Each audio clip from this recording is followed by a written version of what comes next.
Perfect. So, thank you everybody for joining webinar number three. Super, super exciting. And I'm really, really happy to see lots of people on this one. I think that this is a topic that so many of us want and need to know more about, but there is just absolutely nothing, barely anything on celiac disease. But when it comes to individual symptoms, it's just even more confusing and even more challenging to get some actual actionable advice. So I am very, very happy to introduce you guys to Amy. Amy, do you want to say hi? Yeah, hi everybody, I'm Amy. So Amy is a NHS physio. She has celiac disease herself. She'll give you guys an introduction, but she's absolutely brilliant at what she does. What she does, she works with a very, very wide range of people, but with her lived experience of celiac disease as well, she can relate to absolutely every single one of us. So she's here to give us some amazing advice, and I guess it's over to you, Amy. That was a little introduction. Yeah, thank you. Oh, let's start. So this is a little bit about me. The first thing I would say is, as a disclaimer, I'm not a dietitian. I wish I was in some senses, but I'm a physio. So these are kind of, I'm going to relate some bits to physio and what we can do to help. But as a physiotherapist, I'd never see someone because of celiac. I don't think it's normally for other reasons. So this is more about what I've researched, what I've come across, and like Ella said, what I've kind of lived through myself. So I've been a physio for 2 years and always worked in the NHS. And I found out that I had celiac in my final placement at university.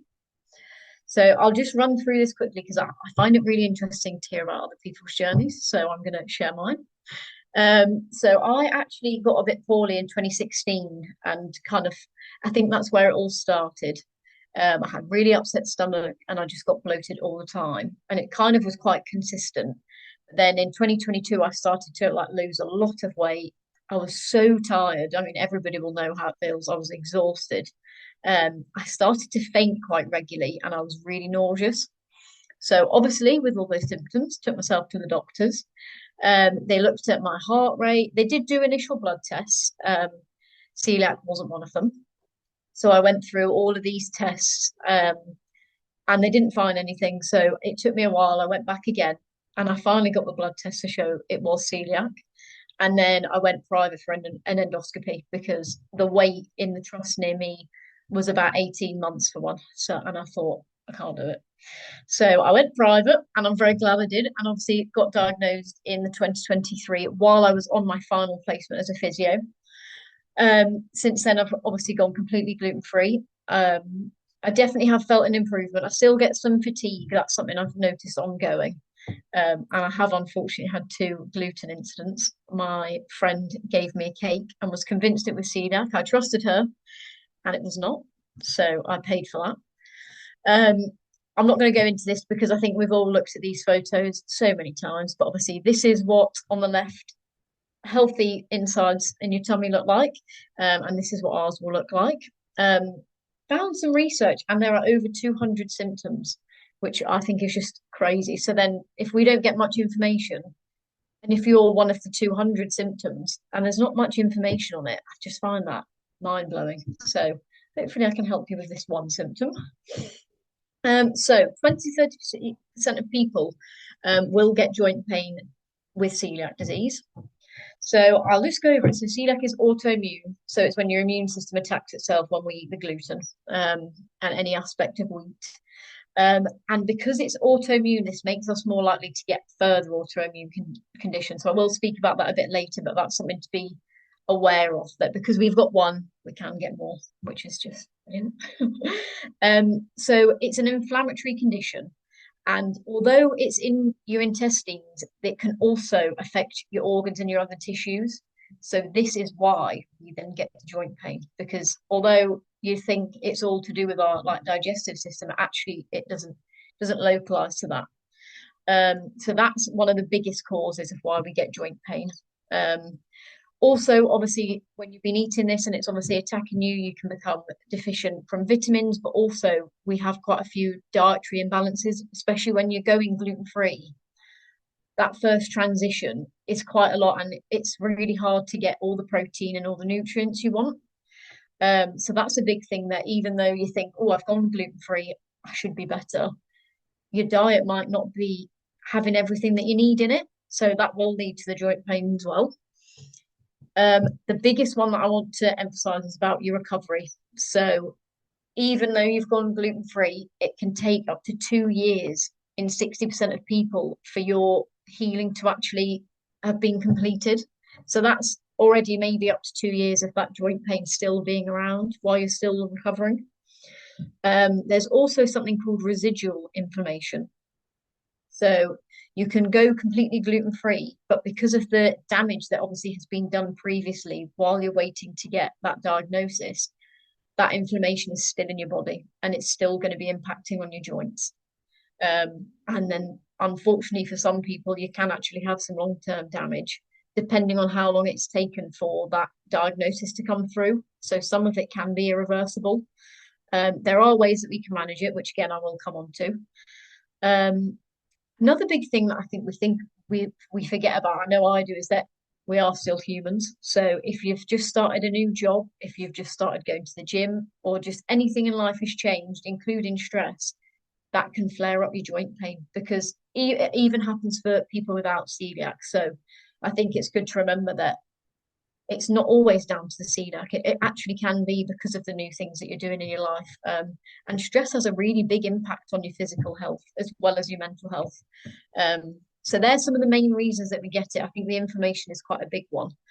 And sometimes it's a shame that we can't almost like x-ray vision yourself and know when it's going to get fixed or if it's going to get better. Um, so that will hopefully lead me on to some of the things that can help us. That'll be a bit later. I just wanted to go over this. I don't know if everybody is aware of this, but when I got referred to a gastroenterologist, he sent me straight for a DEXA scan. He said it's one of the first things you should do. You should have repeat blood tests after going gluten free, and you should have a DEXA scan. And all it is, it's a very painless scan. You just lie on the bed. It's kind of like an X-ray, and it will look at how, almost in a sense, how thick your bones are. So it can look at how, I think they look at your hips and stuff, and it will give you a little number as to your bone health. And this is something that they'll do throughout as well. So I think I've got another one in 5 years. And it will just show how brittle they are. So because again, it depends on person to person how long you've been waiting to go gluten free, and how long you've been undiagnosed for. But obviously, that can, due to the deficiencies, can lead to osteoporosis. So that's why they like to check straight away just to see if there has been any issues. I know that when I had a look, my left hip was a little bit not worn out, that's not the right word, but it was a little bit lower than it should be. And they just flagged it up just so I'm aware of it. Um, and a big thing, again, I will go into it, but physical activity plays a massive role on your bones, which seems a bit strange to think that you doing exercise is going to help your bones, but it really does. And if you think of the bone as being an actual living thing, the more you use it and the more you put stress under it, like walking and running, they'll get healthier, they'll get stronger. So when they said that my hip was a little bit lower, I knew if I did physical activity and I looked after myself, that I can get that better. I can get my bones stronger. Um, it doesn't impact that, which was great to hear. So this is what we want to know. What can we do?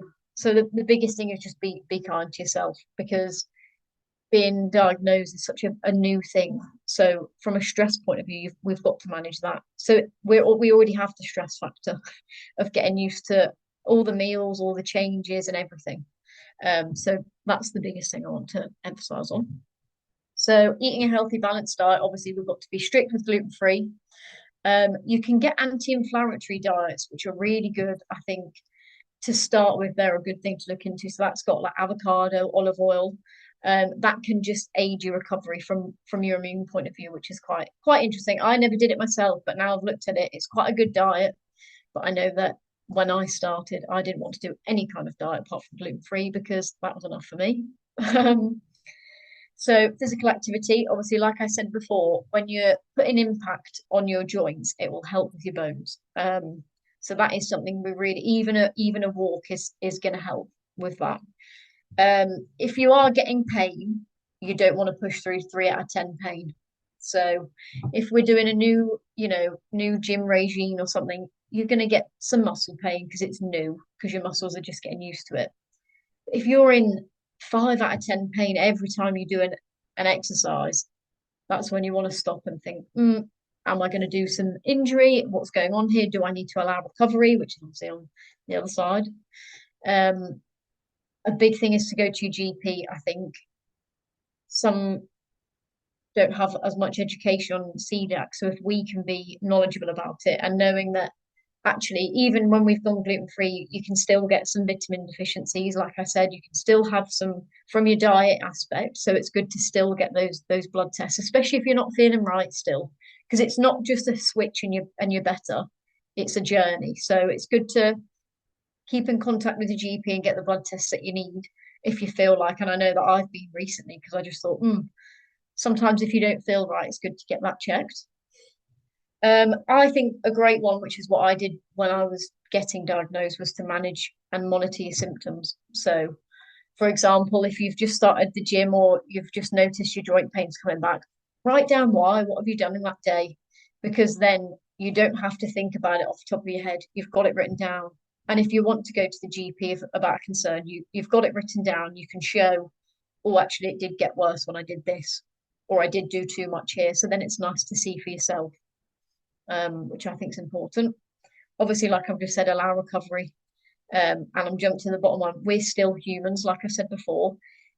You could still get an injury, just like any other person. If you roll your ankle in the gym, you're going to hurt your ankle still.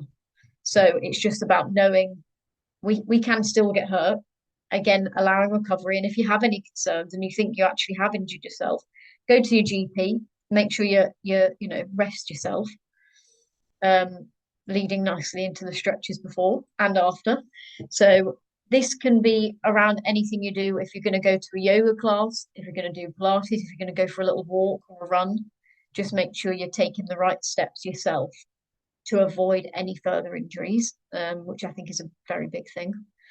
I know a warm bath is always great for your joints. It shows a lot about inflammation using heat. Some people find cool, but heat is nice for inflammation. Again, that's allowing your recovery. Give yourself time. If you just think you've had a bad day and you know you're going to be a bit achy, have a warm bath, get a heat pack, just anything like that, just to help. But these are just a few points that I've kind of looked into and found some research for that. Not necessarily just going to cure you, but I know it's a really good thing to help to hopefully get that better, especially if you've been diagnosed and you're trying to recover through that. I think they're nice things that you can just add to your day to day to help, hopefully. Um, this is just a quick overview of different types of exercises. So this is according to the NICE guidelines. These are the 5 main types of exercise. So you've got your aerobic, which is just a nice walk, and even doing a quick walk will help with your bones and help with that joint pain. Um, Walking, swimming, cycling, obviously you're still putting your body weight through it, which is good, like getting that impact through for your bones, like I'd said previously. You've got your muscle strength, so you're doing even just squats without any weight, adding weight. You can use the machines in the gym, any banded exercises, that kind of all comes under strength. Then you've got the bone strengthening, so that's more impactful. That's you're running, you're jumping, more walking. You'll be doing it slower at a steady pace, but this is more putting your bones under a little bit more stress. So that's why it's in its own category, really. Then you've got your balance and coordination and your flexibility, so they can kind of overlap a little bit if you're doing stuff like Pilates and yoga. But they're all any type of exercise will be good for our joint pain. Just to keep them moving. It's really hard when you're in pain to want to do stuff like that. But then that's why you stick to the aerobic stuff or you stick to the flexibility things just to start you off to try and get you through that a little bit, just to get in a bit of a routine. This is a little bit more of a physio specific thing just to look out for. So as I'd mentioned previously, because we already have an autoimmune condition, we are more likely to get another one. So that can be osteoarthritis, rheumatoid arthritis. There's lots of wonderful, wonderful things out there, but these are just some that I want everybody to just be aware of, little symptoms. So if you're in constant pain, constant pain everywhere, more than one place. It's just nothing will help it at all. No position, no bar, no painkiller, nothing. So that's really something to be aware of. If you're waking up in the middle of the night with pain, and again it's consistent every night, you're just waking up in agony. That's something to look out for. Morning stiffness in your joints. If it's lasting over 30 minutes. So if you wake up in the morning and you just think, oh, my knees feel a bit weird, but once you get up and going, it's all right. But if it's lasting a little bit longer, that's a big thing to be aware of. And if they're getting swollen, if they're getting red, and if it's really hot, that can be any joint in the body. It's just something to be really aware of. Um, Fatigue, which is obviously an ongoing one, I think, for celiac sometimes. But if it's new fatigue that's constant, if you're losing loads of weight, just something out of the ordinary for you, that's something to be aware of. And then losing any sensation or any numbness or tingling in your arms, in your legs when you go into the toilet and you need to wipe, anything that's abnormal, just to be aware of, because we want to manage your symptoms from a celiac point of view, but it's good to be aware now if anything else kind of happens, just that because we are more likely. So it's good to flag it up as soon as you can, um, and just to be aware of some of those symptoms, I think. So just to go over it, the biggest thing I want you to do is to look after yourselves in all aspects. So you want to look at your physical and your mental, because if you've had a bad week, that can impact your bones, that can impact your body. If you feel rubbish in yourself and you've had a bad week, that can flare up your pain, that can make you feel worse. So even though it's your mental health, that can impact your physical health. So it's something to be aware of, that if your joint pain comes back, again, that's why the diary is good and monitoring your pain, because you might just write down bad day, and see and think, oh, actually, I only had my joint pains that week. And even something like that can flare it up.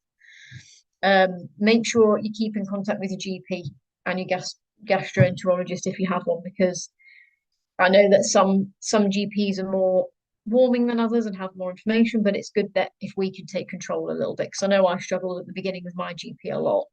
Um, when you go to them with your issue and you know the kind of the solution or kind of the help, like my blood tests, I was like, I know I need some blood tests, and they are quite forthcoming to it and open. So make sure you keep in contact.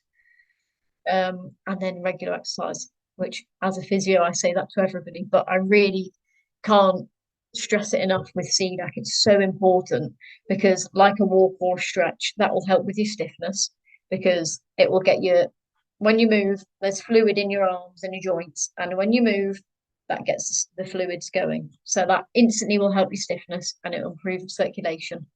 And like I said about the impact, any activity, even a walk, the impact on your bones will help with the brittleness if you have any, and it will just get them stronger, help them stay dense. So just going for a walk. If you ever just think about a bad day, I'm tired, just go for a little walk. Be kind with yourself. Go for a little walk, because it will definitely help in the long run. There are a few little references I'd found. I mean, there's loads out there if you ever want to read it. It is very interesting. It's just a shame it doesn't come from the doctors sometimes. And yeah, obviously I'll open it up to any questions. I think I've seen a few on the chat. Do you want me to? I can read them for you if it makes it a little bit easier.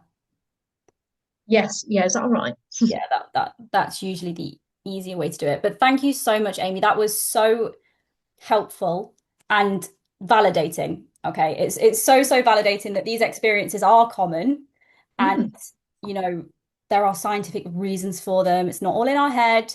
And even though, as you've said a few times throughout the presentation, even though the doctor might not warn us about these things, it doesn't mean that we can't go back and ask for help yeah, and let them know. Because the textbook celiac symptoms, some of us have none of them. no, I know. Have absolutely none. So just going through some questions that they've been put in the chat. So if you have any questions, guys, please type them in now and we can do a little Q&A. So make sure to double check them and ask. So Laura said, so she's been diagnosed since 2016 and never had a DEXA scan or been told to have a DEXA scan. So I think Amy, you can put your thoughts on that, but I personally didn't have one either. It just shows the areas are so, because to get me diagnosed, it took over a year, it took ages. But then once I'd got it, so I'm in Sheffield area, I got assigned a gastroenterologist straight away. He is so knowledgeable. And he was the one that said, so I went for one within a few months, and then I've got another one in 5 years. So you only have to have them every 5 years unless something flags up and they want to check more regularly, from what I'm aware of. Mhm. Um, but again, it's just I don't know why different areas have different understanding of it. So that's something that if you ever are going to the GP or you're going to speak to them about anything, maybe just mention it and say, I think it's something good to have, Mm. especially if you get in the joint pain. It's very good to have for reference because if you have got some brittle bones, like it sounds worse than it is, but it's just good to know. So then you're aware of your pain and you can do the things to get them stronger. But yeah, I think it's just on like postcode lottery again. 100%. That phrase came to mind for me as well. It's the same Yeah. with gluten-free prescriptions, diagnosis. I know some of you guys aren't in the UK watching, but it's the same in the US from people that I've heard as well. Care's different everywhere. And what I do know about DEXA scans, so sometimes you have to, so when your NHS service is a bit stretched, they will cut people off. So it'll be an age thing. If you're diagnosed in older age, you'll be more likely to get one. And if your blood test results flag any deficiencies around bone health or abnormalities in your calcium levels, vitamin D, anything like that, that you might be pushed for a DEXA scan. So if you haven't had one and you, like Amy says, you are noticing symptoms, go go and almost demand one and say, this is something I'm entitled to. And usually, unfortunately, a lot of the time we are right. So I think that's brilliant advice there. So Laura, if you have any other questions on that, just let us know. Um, so Katie had a similar question. Is it worth requesting one? I think we've answered that there. Definitely worth Yeah, yeah. requesting one. So Alice has asked, when you say regular blood testing, how often do you kind of recommend this? Every few months, question mark. I went for I went for one as soon as they told me it was celiac, just to have like the markers. And then I had one, I think it was 6 months later, and then they just do it every year, kind of as and when. Um, Again, it just depends on how your bloods are. So I know that mine took quite a while to get back to normal, and now it is normal, so they're not pushing it as much. Mm, So again, that's just something to just go back to, and if especially if you're still not feeling right in yourself, just suggest it. Just say, "Can I just check because of the celiac that I've got going on? Can I, just see if there is anything else going on underlying?" mm, But obviously, I don't actually know. mm. Again, because of the physio part, I don't actually know Yeah, when you should get a blood test. But I think from when I went, he said that he'd do it every year. it should be once a year. So Yeah. unfortunately, the yearly celiac review's been taken out of the NICE guidelines in the UK. That's a topic. That's a topic for another webinar. We can talk about that on another day. Um, but if you are noticing any difference in symptoms from an energy perspective, from a health perspective, you can push for a blood test. And as women, ladies, we often under exaggerate our pain and our symptoms. And if something's not right, push for bloods, especially if you've had deficiencies in the past. So if you had an iron deficiency flagged, that should be followed up 8 weeks later. You Yep. should be checked to make sure that your iron tablets are working. So if anything's off, you can absolutely go and push for a blood test outside of your yearly review. And I cannot stress enough, if you are somebody watching this who hasn't had a blood test for years, please, I think Amy, you agree, right? Please book one in 100%. But awesome. So Kirsty's asked, any alternatives for running that you'd recommend because it causes her back pain for bone strengthening exercise. So maybe something more weight related you could recommend there. Yeah, so like I said on that screen with all the 5 different exercises, any of them will help. Especially because running can be really uncomfortable, especially when you're starting out. With some people, it's just not for them.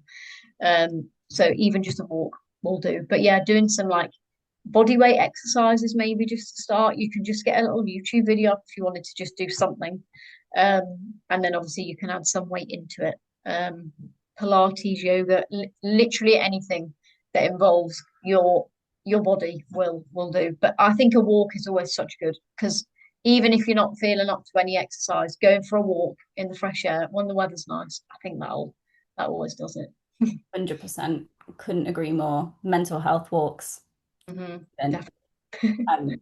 awesome. So this is more of a specific question from Teresa, but if we kind of tweak the question slightly to suit some of the people who might also be struggling with similar things. So just had a broken bone in her wrist kind of in the past couple of years ago, but it still feels quite weak. Mhm. Is that normal? Do you have any kind of recommendations on what she could do? Does she need to kind of go through particular exercises for that? Yeah, I think I've just had a little read, and if when you're in a cast, you're going to lose a lot of muscle mass anyway, because it's going to be sedentary. Because it was a while ago, it's tricky because usually afterwards you try and start to incorporate in a bit more things. Um, but you can just do some simple exercises. Just if you're noticing that something in your wrist is weak, for example, if it's that movement, do that movement. That will strengthen it. Same with going down. If there's a movement that's you notice is getting more tired or is hurting, it's good. Again, thinking about the 3 out of 10 pain, don't push into that. But just doing the movement will then wake up those muscles and start to strengthen them a little bit. Um, and you can just do some generic exercises like that, and some weight bearing stuff like just doing like a plank or like a press up position will help. Um, but yeah, it's tricky when it because usually that's something you do quite soon after. But I think especially if you've had an injury a while ago, you can still work on it. Just work on those movements that you're struggling with a little bit. I think would be my advice for that. Mm, No, it's very contextual, isn't it? Because I guess it depends on the extent of the break, Yeah, it's so whether it it's a, can be different. yeah, no, 100%. Kirsty's just added to the conversation when we were talking about DEXA scans. She's mentioned that actually in parts of Scotland, it completely depends on the health pathway for the NHS. So it's normal to not be offered things in certain areas. And she's actually used the example that some places in Scotland bypass endoscopies for diagnosis as well, Oh, yeah, it's which just is so different. super, super interesting. Hmm. So is it Sanchia or Sanchia? I'm sorry if I've pronounced that wrong. Please correct me. You've been advised to find an immunologist to follow you for your celiac disease. Could this be correct? Um, I think it depends on, so in the UK, if you're in the UK, that's not always the most common kind of pathway unless you are having quite a lot of complications or you have quite a complex case. Obviously, Amy touched on the fact that quite a lot of autoimmune conditions are comorbid with celiac disease. So you may be under an immunologist if you have more of a complex case and other conditions as well. But I mean, I don't think it's all like I didn't even get a gastro referral. So it's not everybody that would get that. It would depend on your individual symptoms and situations. So sorry, we can't give more detail there. Um, Laura has mentioned that bloods have shown low calcium levels. And then when on calcium supplements, they still never sent you for a bone density scan. Your diagnosis took a long time. You went private, got the same consultation as the NHS, so you got seen a lot quicker with the endoscopy, and you got fobbed off by the NHS for 5 years. I think I'm so sorry, Laura. That's absolutely horrific. Um, Amy, I think that you had obviously quite a difficult diagnosis process as well in terms of not getting it through. But in terms of like any tips you have on pushing for a DEXA scan, like how can we explain it to the GP? I don't know. I guess if, especially with celiac, you'd hope they're aware that it can lead to brittle bones. So if you just say that you've before celiac you had your joint pain, you're still having joint pain, and you've never had anything checked, that would be the biggest thing. If you can give them a reason why you need the scan, rather than just be like, "Oh, I've heard that I need one." If you say like, "I think I know it's good from diagnosis to have one done, I am getting that pain. It is important to have. Then hopefully they'll listen to that. Um, but yeah, like we've found, it just depends on your area and the understanding about it really. But yeah, if you can back up, same with the blood test, if you can back up a reason why you need them, you're not telling them what to do for their job. You're saying, I don't feel well, I felt a bit off. Can you check my bloods? Mm. That's what I'd say. 100%. 100%. And I think also, Laura, try and be honest with the way it's impacting you. So don't be afraid to, if it's something that's causing you health anxiety and it's in like be honest with your GP about that. And that often gives them the push to prioritize you a little bit. I'll be completely honest, it's not ideal. But when you are completely honest about how it's affecting you, it can, because your GP is a human, it can push them forwards with referrals and things like that. So got a question from Lila. So she has been experiencing heavy and tense legs. It's quite uncomfortable. Went to the GP and they just sent her away, giving her no answer. So I guess Amy, from your experience, are you aware of kind of heavy legs? Is that kind of a common thing that you'd see or? Again, it can just be from person to person, so it's probably not an abnormal symptom. Um, Without going into loads of detail about it, and obviously because everybody's so different, um, it's a shame that they've done that really and not looked into it a bit more. But I'd just try and suggest, like, again, like going back to the looking after yourself, trying to do a little bit of like light exercise to see, because there could be a lot of reasons why they feel like that. And if they're uncomfy and but I'd suggest just see if you can do a little bit of regular exercises or just something. Find what eases that as well, like a warm bath, or if there's anything that you can do to either take your mind off it or to distract you or to help it feel better. See if you can just find ways to manage it really, which can be, a bit of a journey in itself. But going back to that slide, like if you're starting to get any swelling, any stiffness, if you're getting any change in sensations and stuff, definitely go back to your GP and push a bit more. But that's what I'd suggest from just that information is to try and do some light exercise and find how you can make it manageable yourself. Mm. And I think, Amy, what you shared about a symptom diary, this is a really good example of where that Yeah. could really come into play. Kind of when it comes to advocating in the healthcare system that we're under, we need evidence, unfortunately. And I've had it with a client recently who, not a similar thing, but she was struggling with quite severe chronic fatigue. And she got pushed forwards to the chronic fatigue department and skipped kind of a lot of, referrals and setback because she had a full diary of how she'd felt every day, what she'd done, what exercise she'd done, how her symptoms were. So I think going with what Amy said about the symptom diary could be a really, really good example.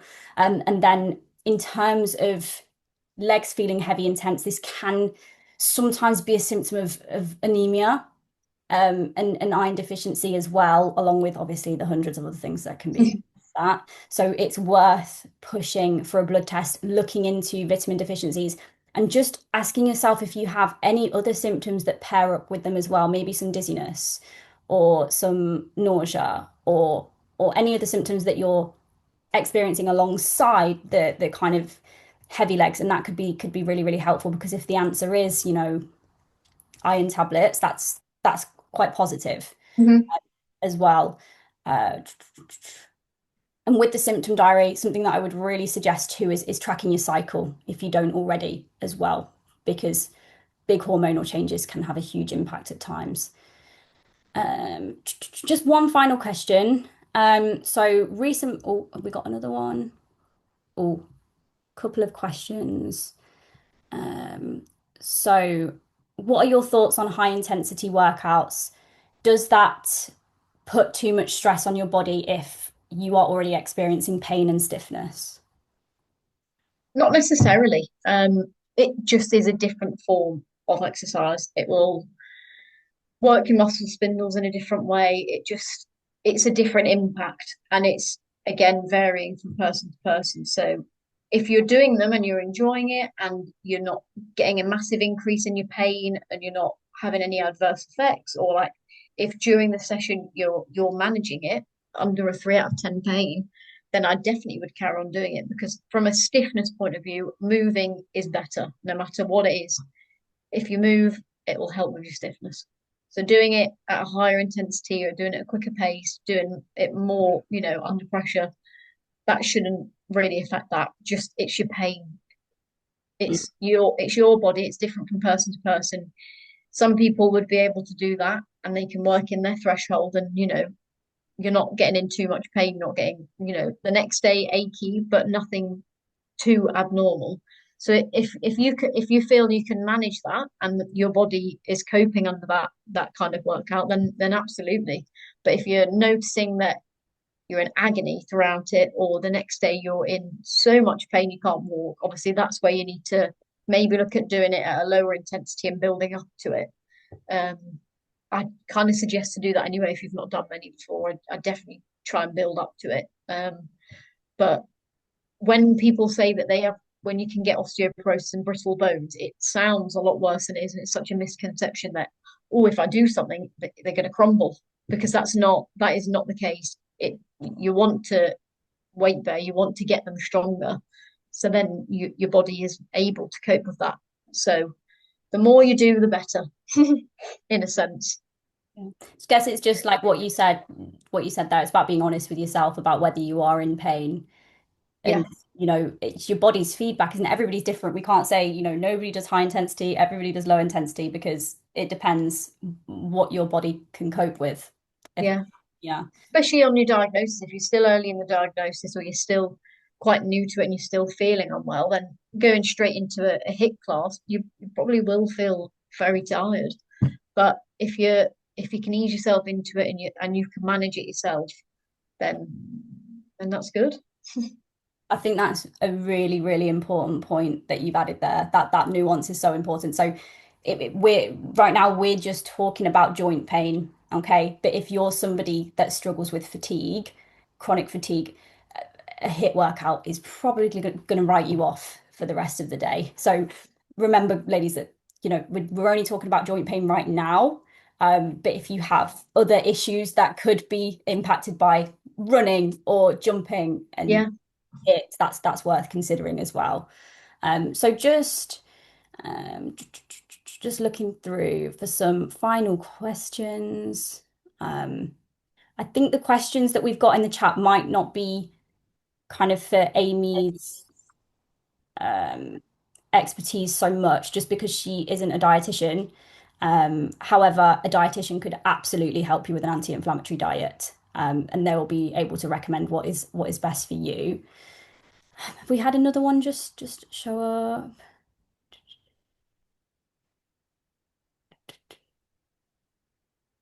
Da, da, da, da, da. So I think that that's everything for now.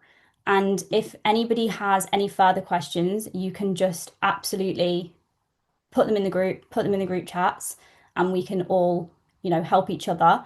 But I thank you so much, Amy, for coming on. It's so helpful to have your expertise, and we appreciate you sharing all of this with us. And honestly, you're you're an absolute gem. So thank you so much for coming on, and I hope you've enjoyed chatting to us today. Yeah, no, it's been good. Like I said, I wish I knew everything. I wish I was a dietitian, especially in these situations. But even just the little bits of information, like about bone health and about exercise and encouraging people to do it, I just hope that that's helped. Because sometimes when someone else says it, you kind of think, oh yeah, it's Mm, just that reassurance sometimes. So I hope I've helped. mm. So absolutely, thank you so much. And guys, thank you for hopping on, and we look forward to catching up soon in the community. So see you later, everyone, and have a lovely evening. Okay, Yeah, thank you, everybody. bye, bye, bye, bye.